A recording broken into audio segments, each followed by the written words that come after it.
Il existe des applications, comme Yuka par exemple, qui se proposent d'aider les consommateurs à mieux faire leurs choix alimentaires.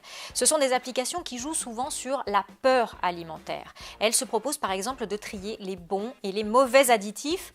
Existe-t-il des bons et des mauvais additifs? Tout est question de danger et de risque. Avant de partir faire les courses, parlons-en.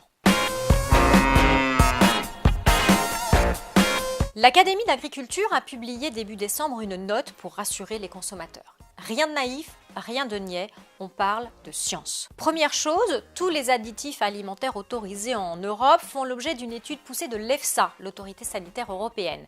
Elle s'assure, avant de les autoriser à entrer sur le marché, qu'ils ne font pas courir de risque à la santé des consommateurs et elle fixe des seuils maximums d'utilisation très en deçà des doses potentiellement toxiques. Les additifs décrits comme bons ou mauvais par les applis comme Yuka sont obligatoirement piochés dans cette liste de l'EFSA.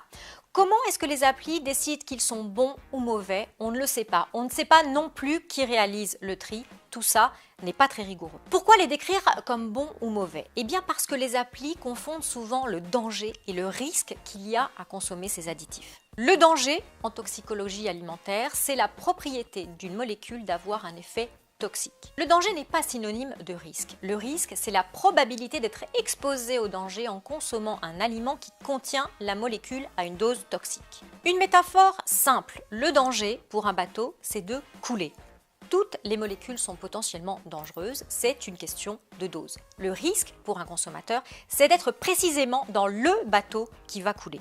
Baser un classement des additifs alimentaires sur le danger, ça revient à interdire à tous les bateaux de prendre la mer sous prétexte qu'ils peuvent potentiellement couler. Cas concret, parlons des nitrites qui conservent le jambon. Ça n'est pas une utilisation nouvelle, on a toujours utilisé du salpêtre pour éviter que la charcuterie ne s'abîme. Danger, danger sur les nitrites, crient les applications. De quel danger parle-t-on? Pas d'un danger de cancer, la science n'a jamais rien réussi à prouver en ce sens. Le danger d'un excès de nitrite, c'est d'avoir un problème sanguin qui aboutit à une mauvaise oxygénation. Mais pour ça, il faudrait manger plusieurs kilos de jambon d'un seul coup. En revanche, les nitrites évitent d'autres risques. Celui de contracter le botulisme par exemple, une intoxication avec une toxine qui, elle, est mortelle. Alors oui, on aura peut-être l'impression de manger plus sain sans nitrite, on prendra surtout le risque d'être beaucoup plus malade si le jambon a été mal conservé. Ça revient en quelque sorte à prendre la voiture par peur du bateau. Au final, on fera un trajet beaucoup plus risqué. Quant à confier le tri des additifs à une application, ça revient un peu à confier l'entretien du bateau à quelqu'un qui, la semaine d'avant, réparait peut-être des grille-pains.